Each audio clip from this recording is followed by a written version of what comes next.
Assalamualaikum. So in today's video, I'm going to be talking about simple sentence versus compound sentence. Jadi, apa sih perbedaan simple sentence dengan compound sentence? Tapi sebelumnya, saya mau jelaskan lagi tentang apa sih simple sentence itu. Jadi, simple sentence itu biasa juga disebut sebagai complex sentence. Nah, simple sentence itu biasa disebut sebagai complete sentence.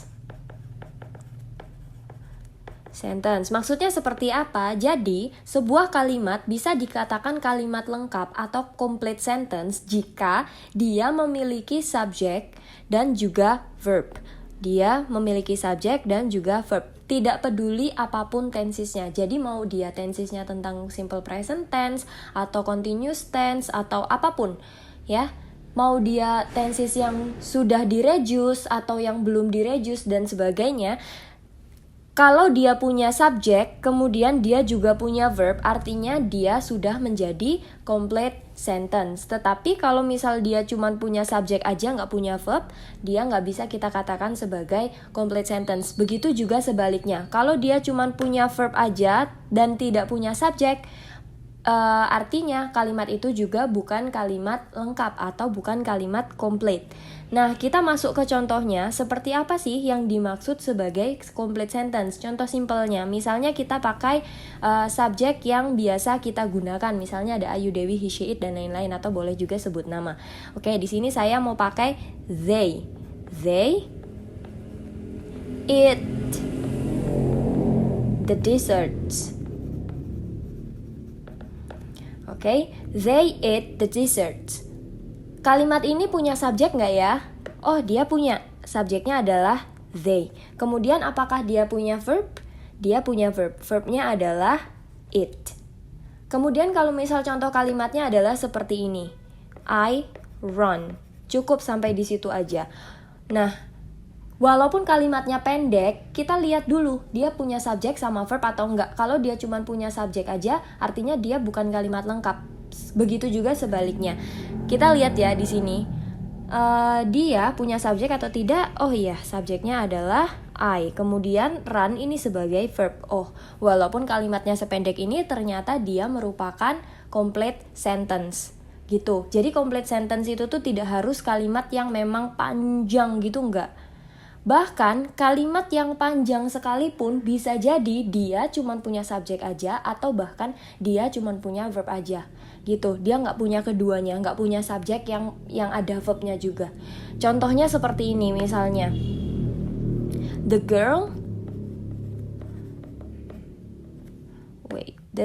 girl who sits behind you. Nah, contohnya seperti ini.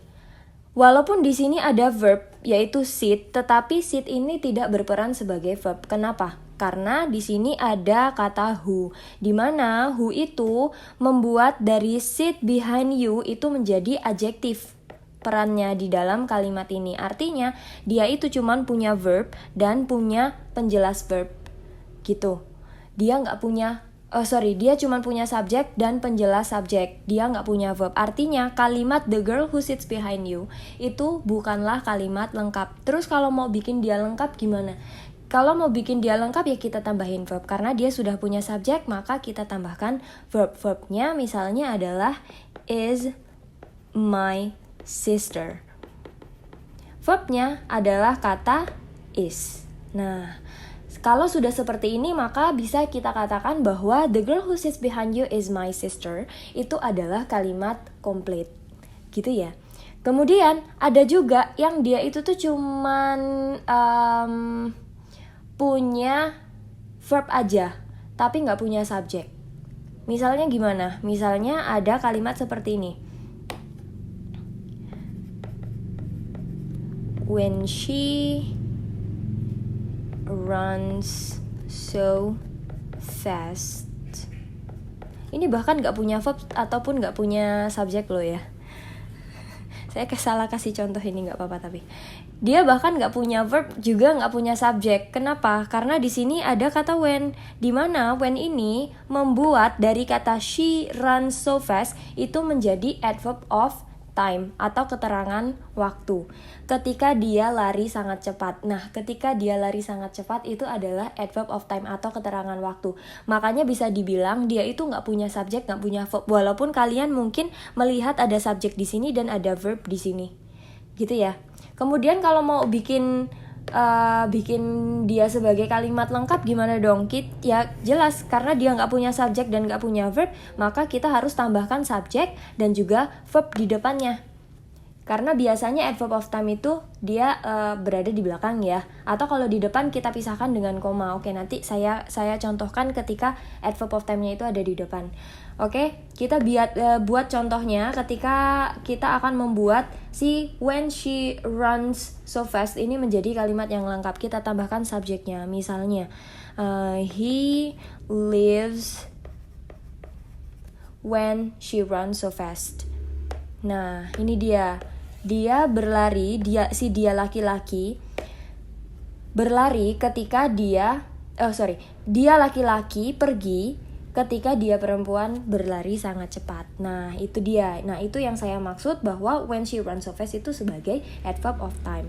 Kalau sudah seperti ini, maka kalimatnya sudah menjadi kalimat yang lengkap. Dia punya kata he di depannya sebagai subjek dan lives sebagai verbnya gitu.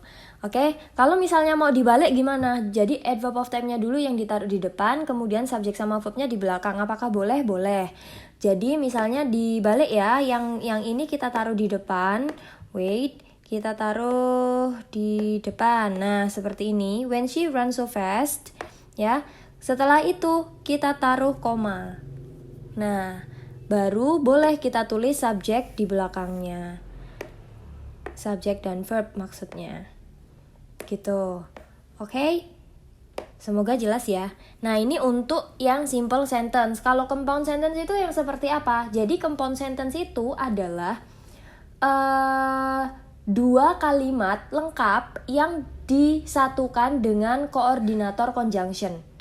Jadi dua kalimat lengkap artinya dua kalimat itu tuh sama-sama punya subjek dan juga punya verb. Kemudian mereka itu tuh digabungkan dengan koordinator conjunction. Koordinator conjunction itu apa sih? Koordinator conjunction itu adalah penghubung, ya. Koordinator conjunction itu adalah sebuah penghubung. Terus koordinator conjunction yang bisa kita pakai itu apa? Di sini ada fun boys. Loh, kok fun boys, Miss? Fun boys itu kepanjangan dari F-nya itu untuk for. Fan boys. It's supposed to be fan boys though, not fun boys. I'm so sorry. It's supposed to be fan boys. Oke?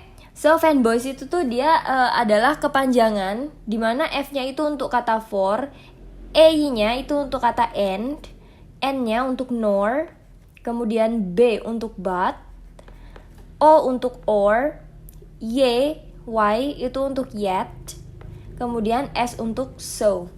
Nah, kemudian tadi kan saya bilang dia itu tuh untuk menggabungkan dua kalimat lengkap. Nah, jadi kalian itu harus punya dua kalimat lengkap di mana kalimat-kalimat tersebut harus mempunyai subjek dan juga verb. Misalnya, kita mau pakai yang N nih. Jadi di depan N itu tuh harus ada subjek, harus ada verbnya. Kemudian di belakang N harus ada subjek, harus ada verbnya juga. Kalau misalnya N-nya mau ditaruh depan gimana? Boleh. Aturannya sama dengan ketika kalian mau menulis yang seperti ini.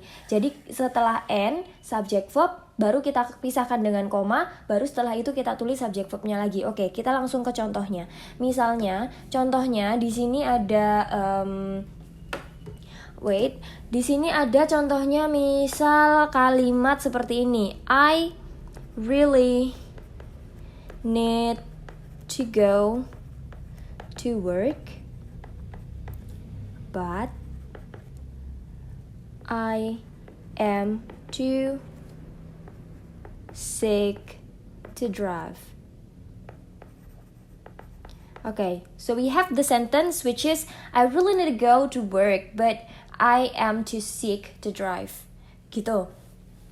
Kita telaah lagi, kita analisa yang mana yang merupakan subjeknya, yang mana verbnya, kemudian yang mana koordinator conjunctionnya. Kita lihat dulu koordinator conjunctionnya yang pertama ya. Koordinator conjunction yang digunakan di dalam kalimat ini adalah kata but atau tetapi, di mana tetapi ini nih biasanya menggambarkan sesuatu yang kontras. Jadi antara yang kalimat yang ada di depan kata but dengan kalimat yang ada di belakang kata but itu biasanya kontras atau tidak sama. Maknanya, maksudnya apa ya? Yaitu nggak sama dia maksudnya, gitu.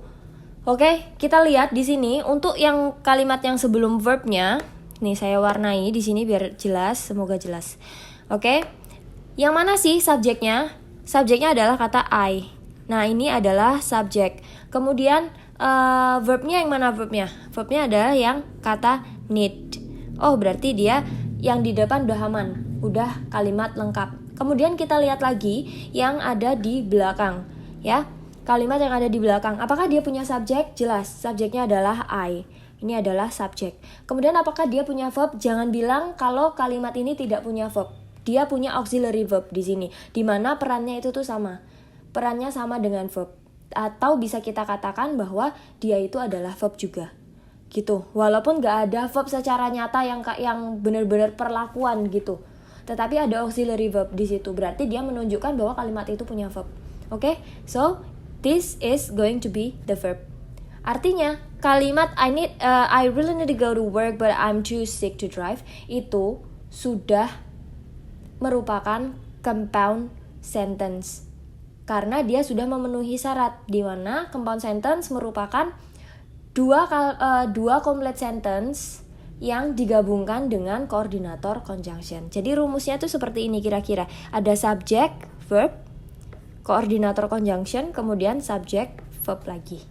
Gitu. Kemudian kalau untuk yang N yang tadi saya bilang rada mirip dengan ini, atau yang itu bisa juga kok dibalik, tapi harus dikasih koma. Gitu ya. Oke, kita masuk ke contoh lainnya nih. Misal contoh dari compound sentence-nya ada kalimat I am counting my calories, yet I really want the dessert. Okay, I'm counting my calories, yet I really want the dessert. Something like that. Okay? Kenapa saya kasih koma ya? Sebenarnya tuh disuruh dikasih koma. Tadi saya lupa mau kasih koma di kalimat ini. Oke, kita kasih koma juga ya kalimat di atas ya. Gitu ya. Oke. Nah, kita lihat di sini apa koordinator conjunction yang dipakai. Koordinator conjunction yang dipakai adalah kata yet. Yet itu artinya apa? Yet itu tuh sama dengan tapi. Makanya dia adalah menunjukkan sesuatu yang kontras. Jadi complete sentence yang ada di depan kata yet dengan complete sentence yang ada di belakang kata yet itu biasanya bertolak belakang. Gitu. Kita lihat untuk kalimat yang di depannya ada I'm counting my calories. I'm counting my calories. Oke, ada subjek nggak di situ? Ada dong. Subjeknya adalah I lagi. Oke, I lagi subjek. Kemudian ada verb nggak? Oh, di situ ada auxiliary verb. Ada verb sungguhannya juga malah. I am counting. Ini adalah verb. Nah, guys, kalau misalnya kalian menemukan kata kerja ditambah ing, dia berada dan dia itu berada di depan, ya. Atau dia tidak dibarengi dengan to be di depannya, maka dia itu tidak bisa disebut sebagai kata kerja. Oke? Atau biasanya kalimat itu tuh kalimat yang salah. Jadi kalau misalnya kalian mau nulis kalimat ada verb ing-nya harus ada to be-nya. Misalnya gini, bukan I counting, tapi I am counting. Gitu. Terus kalau misalnya yang verb ing-nya nggak berperan sebagai kata kerja itu yang seperti apa, Miss, kira-kira, Miss? Jadi misalnya gini nih, the girl kita pakai the girl sitting beside you aja ya. The girl sitting behind me is my boyfriend ex-girlfriend. Okay, the girl sitting behind me is my boyfriend's ex-girlfriend. Nah, di sini kalian kan melihat kata sitting ya, kata sitting. Tapi jangan dikira bahwa sitting di sini itu perannya adalah sebagai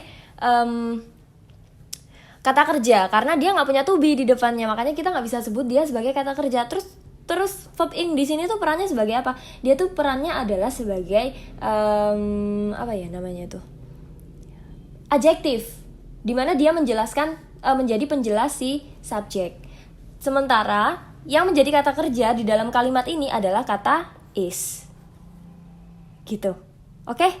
Semoga jelas. Alright, kita langsung lihat lagi ke contoh yang tadi di I'm counting my calories yet I really want the dessert.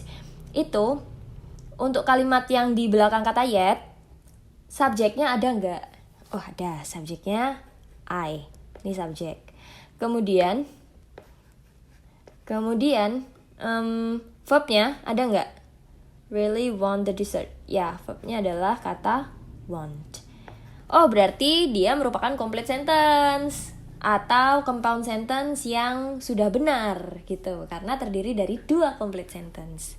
Gitu, subject verb, kemudian ada koordinator conjunction, kemudian subject verb lagi. Oke?